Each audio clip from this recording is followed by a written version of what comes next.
You're listening to the Fitness Matters podcast with Paula B, and this is episode number 38. Well, hello. It is that time once again where we meet here on the Fitness Matters podcast, where we talk about the fitness matters that matter to you. And this one, like all of our topics, matters to you. Today, we are talking about how to see yourself. You guys, I know this one sounds like incredibly obvious. Open your eyes, look in the mirror. I mean, step one, step two, done and done. Am I right?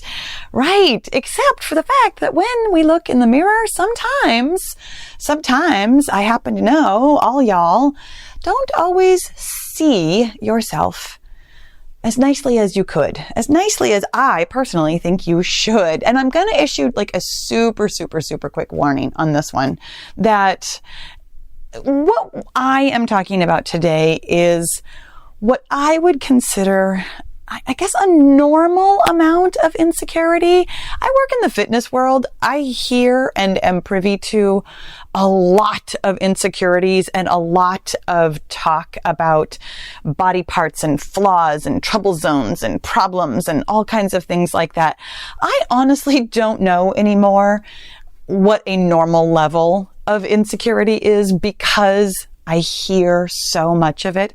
What I'm going to suggest to you is that if you feel like you have gotten beyond a point where it is simple insecurity, or the kind of thinking about your body that I can help you with as not a psychologist and not a professional, I highly encourage you to seek professional psychiatric, psychological care if you feel that the way that you think about yourself is troublesome to the point where you can't manage it yourself, where you can't see yourself making changes. Honestly, as far as I'm concerned, there's no downside to seeking professional help for pretty much anything ever. It is always my first line of defense when you are in physical pain. So why in the world wouldn't it be the first thing you do when you are in any kind of psychological pain?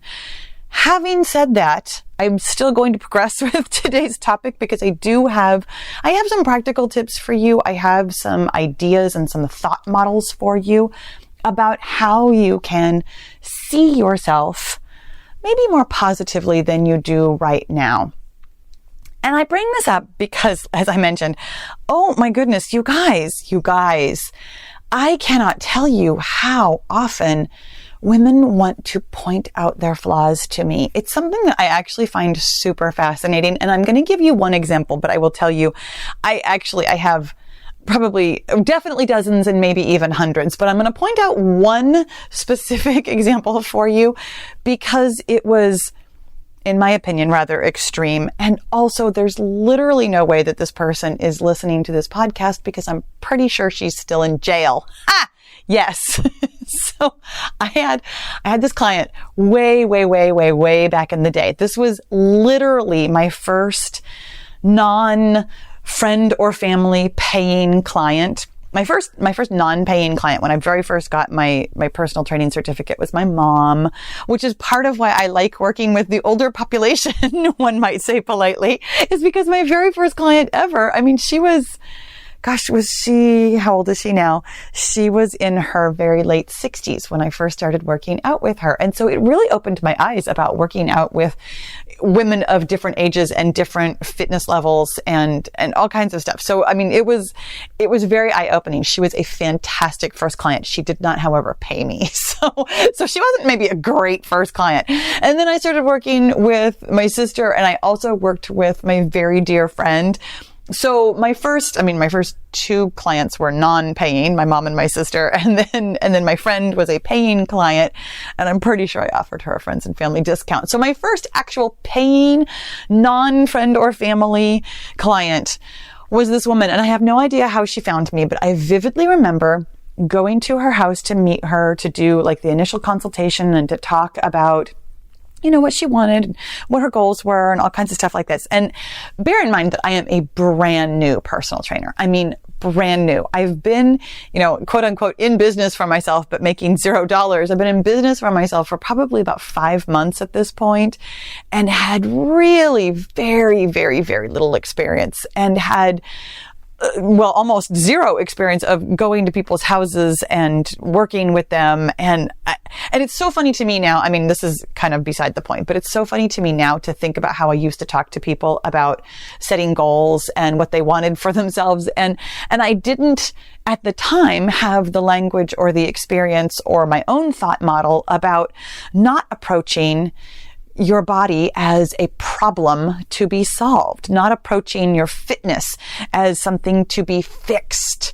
And so while I was having this conversation with her and she was pointing out parts of her body that she didn't like, on the one hand, it seemed very normal to me because that is how I thought at the time also. That is how even my personal training certification sort of treated bodies as things to be fixed and molded in a way that, we would be happy with them when we were done. And so listening to this woman who, by the way, her entire condominium was floor to ceiling mirrors on every wall. And it was a small condominium. So at the time I was like, oh, okay. You know how you make a small space seem bigger is by having a lot of mirrors, but it was very odd. And so she's pointing out all of these flaws and she's, pulling up her shirt and grabbing her stomach and standing up and showing me, grabbing her rear end and grabbing her arms. And I need to let you know that this woman was a perfectly healthy weight. And while she was showing me her problem areas and her flaws and things that needed to be fixed, I kept thinking to myself, I don't know what the problem is here. Like, I'm listening to her telling me this, but not understanding it on anything other than a sort of intellectual level. Like, I can hear her saying the words. I understand what she's saying, but not fully grasping like why this was problematic for her. And I've had my own issues with seeing my body a certain way. I've had plenty of experience, both personal and with other people, with body dysmorphia and eating disorders and disordered thinking in general. Like, I understood what I was seeing and what I was hearing on some level, but there was also a part of me that was a brand new trainer and was thinking, I'm in business and I'd like to make some money, so I feel like I could help her. So we start, we sign up the contract and set up the times when we're going to work together. And I go for our very first workout. And I have set up for her a HIIT workout that I had practiced on myself, because that's what I used to do for all of my workouts, was practice them on myself before I made my clients do them, just to kind of see how hard they were. And I had thought that it was a pretty difficult workout. And she spent the entire workout looking at herself in the mirror and complaining that the workout wasn't hard enough, and grabbing, again, the parts of herself that she disliked and saying, when is this fat going to go away, Paula? When will it go away? How long do I have to do this before this fat gets off of me? Needless to say, maybe not needless to say, but I'm going to say it anyways, even if it's needless or not. That was the one and only time that we worked out together. And interestingly to me now, as a business person with some really good boundaries in place, she actually fired me. And I find that so interesting, because I should have run screaming from that apartment, but I simply did not have the experience or I'm just going to say experience, but some of it was simply, I didn't have the confidence in myself to know that this was just not a situation where I could help her. So she called me maybe an hour after our workout and she was like, this just isn't going to work out. I want my money back. And so I gave her money back and it was totally fine. And then here's the part that we started with. About a month? No, it was probably a couple months. It was at least a couple of months later. I saw her photograph and name, so I know for sure it was her, in the local newspaper because she had been arrested for scamming older men out of money. And it kind of brought this whole everything all together for me with who she was and why she was desperate, and lots of things going on with her mindset that really became very clear when I saw what she had been doing with her time and how she was making the enormous amounts of cash that she was able to hand to me when we signed our contract. And it was, it's a really funny and interesting story to me now. But as I mentioned, I could actually share lots of these stories. You guys, you really want to show me your flaws. You really want to show me the parts of your bodies that you don't like. You really want me to see what you see when you look at your bodies. And you, for some reason, want me to corroborate that your body is a problem, or that it has trouble zones, or it has things that need to be fixed. And I want you to know, I've been doing this now for a lot of years. That was way back in 2012. And I had worked in fitness, not for myself, but I had worked in fitness for a couple of years before that. So I've been in fitness for 10 years now, a little over. And I simply do not see the problems with your bodies. I just don't. I have to tell you, I have seen a lot of bodies. I have seen a lot of shapes, a lot of sizes, a lot of numbers on scales, a lot of percentages on body fat, a lot of information. And every single day, I am more and more and more and more in love with and fascinated by the human body. You, my friend, are a walking, talking, thinking, blinking miracle.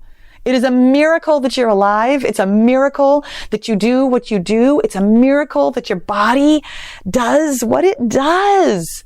And I will never, ever see the flaws that you want to point out to me. And so today I'm going to talk to you about how you can see yourself differently. And I mean that both physically and like metaphorically, because they are related. Here's the thing. I know that when you look in the mirror and you see what you see and you think what you think, that you think that this is simply a fact, that when you are looking in the mirror, that you are, sometimes I know you hear your judgy words. I know when you call your body names, or when you come up with, unpleasant phrases for certain parts of your bodies. I know you know that that's an opinion. I know you know that.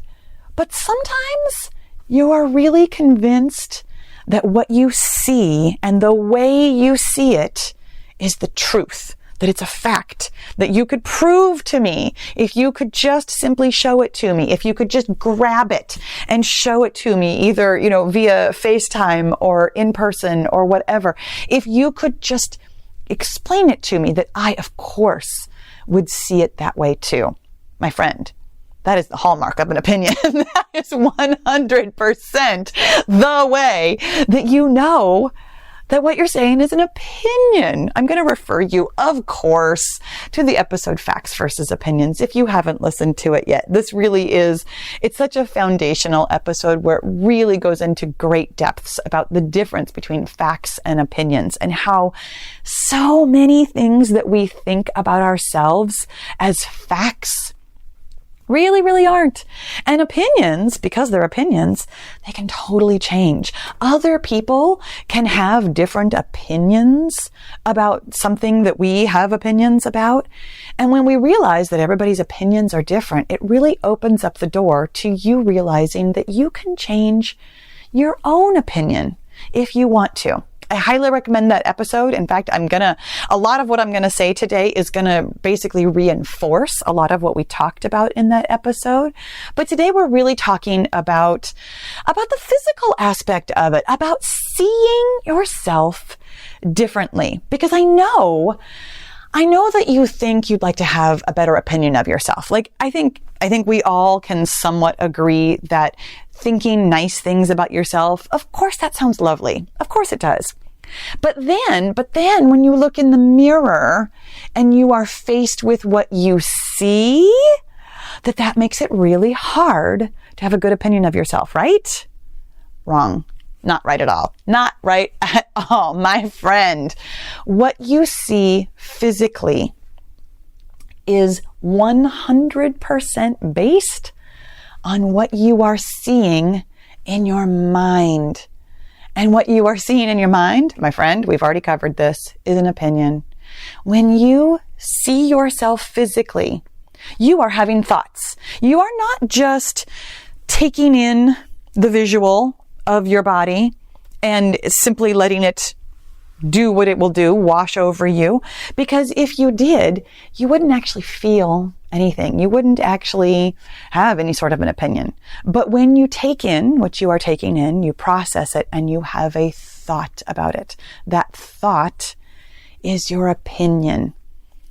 And that is what therefore reflects back at you and what you are seeing. When you start putting words on what you are seeing, I don't think it physically changes. Obviously, your body is your body, but it changes your perception of what you are seeing physically because of what you are thinking in your mind.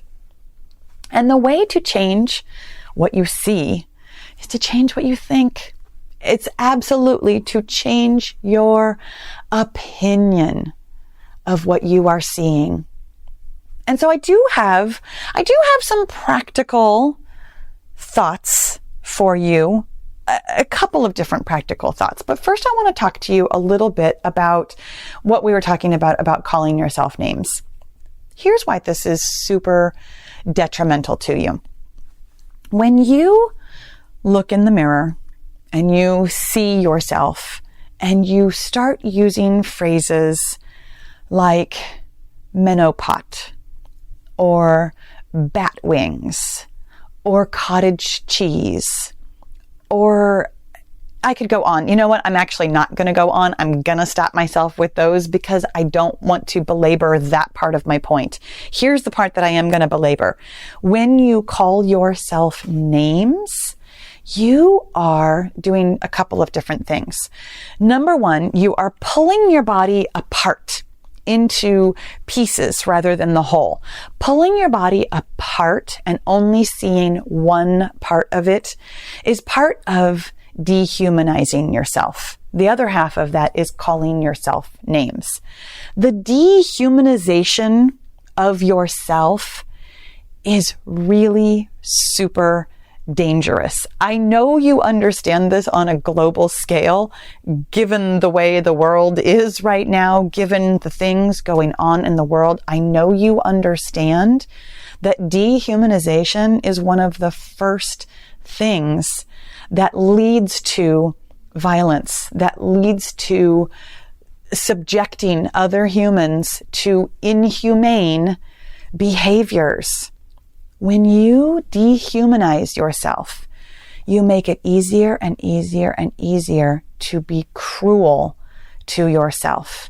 You make it easier and easier and easier to not see yourself as worthy of human rights. Listen to that. Listen to the things you are saying to yourself about who you are as a human being. When you dehumanize yourself, you are putting yourself on the path to actually thinking worse and worse and worse things down the road.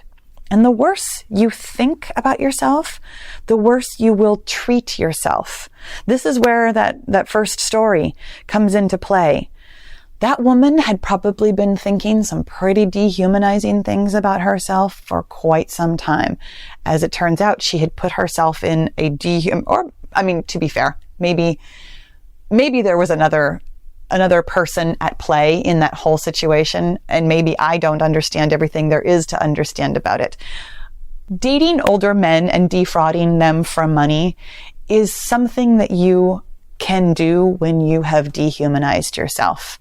It's something that you can do when you've dehumanized other people as well. When you speak to yourself cruelly, when you pick yourself apart, you don't know where that path is going to go. And I want you to stop before it goes someplace super dark. And I'm not saying that like every person who picks themselves apart goes down this deep, dark rabbit hole into defrauding other people or even anything worse than simply calling yourself names. But it's not that simple. And that's really the point that I am belaboring here. You are a human being. You are a beautiful human being who has rights, who has dignity, who deserves a place on this earth. And when you don't speak to yourself like that, it's sad. It's sad that anybody could do that to anybody else, let alone themselves. So here's some practical advice for how to see yourself. And number one is to remind yourself really, really frequently that you are a human being. And it really is that simple. And I know that sounds like it's not going to go very far, but here's what happens. When we think something over and over and over again, it starts to feel like a belief. This is where we start to think of things as facts. Oh no, it's a fact that I have fat arms. It's a fact that I have this belly from menopause. It's a fact. X, Y, or Z, whatever it is that you are telling yourself about your body that isn't something along the lines of, I'm a walking, talking miracle, then, I mean, and really, even that's an opinion. It just happens to be a really good one that gets me where I want to go. So I'm going to go ahead and hang on to it. But the thing is that when you are telling yourself these other things about your body, you start to think of them as facts. You start to believe them. They pop up in your head and you're like, oh yeah, that's right. Of course. That's exactly the truth about my arms. That's exactly the truth about my stomach. And so it can be really hard to go from that thought, that dehumanizing, picking yourself apart thought, to something like, I am a walking, talking miracle. It's not a singular leap. You don't just look in the mirror and say, wow, I am a miraculous specimen one day, and suddenly believe it. It takes a little bit more work than that. And that's why simply regarding yourself as a human being can be a great first step. Think about it this way. When you are in that deep, dark well of treating yourself poorly, of saying not nice things about your body, of picking yourself apart and dehumanizing yourself, how would you climb out of a literal well like that, a literal hole in the ground where you have found yourself, you've fallen into this pit? Well, you're not just going to jump out unless it's kind of a shallow pit, in which case, excellent. Maybe the simple thought of, I am a miracle, would be easy for you. But for a lot of us, when we're starting way down in the well, we have to take one step at a time. Think about this like climbing a ladder. The first step is acknowledging that you are a human being. You are a human being and you have a body. I mean, that is a fact. That is a fact that you could stake a claim on that one. You can believe that one right now. And it sounds slightly less negative than all the other things that you are telling yourself. And that's what we're aiming for. We're aiming for one step of the ladder at a time that sounds slightly less negative than the last thing that you were thinking and believing. Now, everybody's ladder is going to be different. Everybody's steps are going to sound different in your head. And this is where my practical advice kind of trails off into here, figure it out for yourself land. And I do always apologize for that. But here's the thing about these ladder step thoughts. You need to be able to believe it. You need to be able to believe it so that you can practice thinking it. You're going to replace your thoughts one by one by one. That's the only way to climb out of this deep, dark pit. You're not going to leap out of it in one step. You're going to go all the way from whatever it is that you're saying about yourself or calling yourself right now, all the way to something roundabouts, my favorite, that you are a walking, talking, thinking, blinking miracle. And you might have your own phrase when you get to the top of the ladder, when you see the light that's shining at the top of the pit, when you come out into the glorious world of loving yourself wholly and completely. It might sound different to you. Every step of the ladder is going to be your own personal phrasing, your own personal wording of something that sounds good and believable. And here's the tough thing about this process is that it's going to take some time. It's going to take some practice. You're going to climb out of this pit one step at a time. And while you're doing it, bear in mind that while you are looking at your body, while you are seeing yourself in the mirror, every time you do so is another great opportunity to practice thinking something nice about yourself. And I know I'm listening to myself and I'm thinking that you might be thinking, well, then I'll just won't look in the mirror since I don't know if I can do that. And I know what that feels like. I know what it feels like to avoid looking in the mirror because you don't like what you're going to see. And that's the second half of my practical advice. Look in the mirror. This practice will be easier and more difficult by doing both the physical and the mental work together. Looking at yourself in the mirror and seeing yourself as a whole human being is part of this process. When you look in the mirror, and I understand that this can be it's literally physically difficult. I don't know if you know how our eyes work, but because we have two of them, we can actually only focus on one thing at a time. It's part of why this process of picking ourselves apart is so easy. There's a biological basis for it. It's very simple to only look at one part of yourself. When you're making eye contact with somebody, you can only look in one of their eyes at a time, and then it gets kind of weird, like, oh man, I keep staring in his left eye. Maybe I should switch over to the right eye. And then that feels awkward that you just changed. I know. You can only look at one thing at a time. But I'm going to have you practice scanning your whole body, head to toe, or as much as you can see. I don't know how big your mirror is. We've talked about this, you guys. The mirror in my bathroom is huge. I can see everything. I can see everything. And I want you to practice that. Look at your whole body and acknowledge that you have a whole body. Doing the physical mirror work is arguably going to be more uncomfortable than doing the mental work. I understand how difficult the mental work is for all of us. But this is a whole nother layer. This looking at yourself, acknowledging yourself, and practicing seeing yourself, it's a whole nother level of difficult. And I appreciate that, but I'm still going to encourage you to do it.